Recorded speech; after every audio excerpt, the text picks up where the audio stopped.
ciel pour chaque chrétien qui veut maintenir le ciel ouvert. Shalom, shalom, peuple de Dieu, soyez richement bénis. Nous sommes bénis encore en ce jour de pouvoir nous attendre à Dieu. Nous venons encore une fois de plus vers vous pour vous annoncer la bonne nouvelle. Comment maintenir le ciel ouvert? Comment maintenir son ciel ouvert? C'est un thème que nous exploitons ce matin qui nous permet de pouvoir nous approcher de la part du Seigneur. Et nous savons une chose, que pour maintenir le ciel, nous devons d'abord le voir s'ouvrir. Et une fois le ciel ouvert, il faut le maintenir ouvert. Nombreux ont eu à vivre sous un ciel ouvert et nombreux ont eu à fermer leur ciel par la manière de vivre ou par la qualité de vie que nous menons. Et trois clés ont été données, quand nous lisons dans le livre de Genèse 28, le verset 10 à 22, nous voyons que notre patriarche Jacob a eu la grâce de pouvoir passer par Luz lorsqu'il était poursuivi par son frère et de voir le ciel s'ouvrir devant lui et de voir l'échelle et les anges qui montaient, qui descendaient. Et de là, Dieu lui a fait comprendre que sa présence était avec lui et Dieu lui a fait une promesse de le bénir, de devenir une bénédiction pour plusieurs. Et trois clés sont nécessaires pour maintenir le ciel ouvert. La première clé, c'est d'abord la prière. Nous savons que la prière est l'une des clés la plus puissantes que nous avons, qui nous permet d'ouvrir le ciel, de voir les choses bouger autour de nous.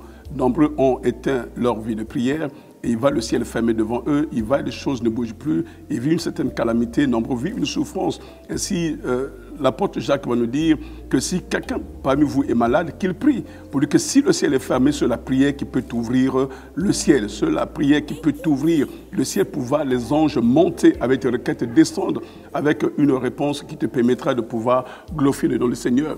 Et non pas seulement qu'il faut prier, mais il faut aussi avoir la foi. Nombreux n'ont plus la foi.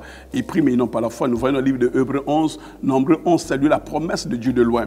Mais lorsque nous avons la foi, comme nos patriarches dans Hébreux 11, on peut espérer voir le ciel ouvert devant nous. Nous pouvons maintenir le ciel ouvert. Bartimée, son ciel était fermé, mais par la prière, Dieu a ouvert le ciel pour lui. Il a maintenu ouvert par sa foi la femme qui avait la paix de sang, le centurion. C'est par leur foi qu'ils ont eu à voir la manifestation de Dieu. Il faut savoir maintenir le ciel en ayant une vie de prière, une vie de foi. La foi, c'est une des clés assez importantes.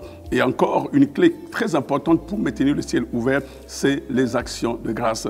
Nous voyons dans le livre de Luc, le 10 Hébreux, qui ont crié à l'Éternel, qui ont dit, Seigneur, tout va mal, est-ce que tu peux avoir pitié de nous, prie pour nous, fais quelque chose. Ils ont crié, ils ont prié, et Dieu les a guéris. Mais un seul est venu rendre des actions de grâce. Il s'est dit, où sont passés les neuf? Ce n'est que cet étranger qui a été guéri. Mais les actions de grâce nous ouvrent les portes. Les actions de grâce nous ouvrent les excuses de cieux. Nous voyons dans le livre de Malachie 3, le verset 10 à 12, le Seigneur dit que mettez-moi sur ta preuve, verrez sur nous pour vous les excuses de cieux. Les écluses qui sont fermées parce que nous ne savons pas les ouvrir. La clé pour les ouvrir, c'est les actions de grâce. Apprenons à rendre grâce à Dieu. Apprenons à honorer Dieu avec ce que nous possédons, nous avons. C'est des clés qui sont très importantes si tu veux maintenir le ciel ouvert. Premièrement, une vie de prière. Deuxièmement, la foi et les actions de grâce. Maintenez votre ciel ouvert, peu importe ce qu'on soit, peu importe les épreuves, peu importe le monde de ténèbres qui s'agite autour de vous, maintenez le ciel ouvert en pratiquant ces trois clés ou ces trois principes du royaume. Que Dieu vous bénisse. Amen. Et c'est final.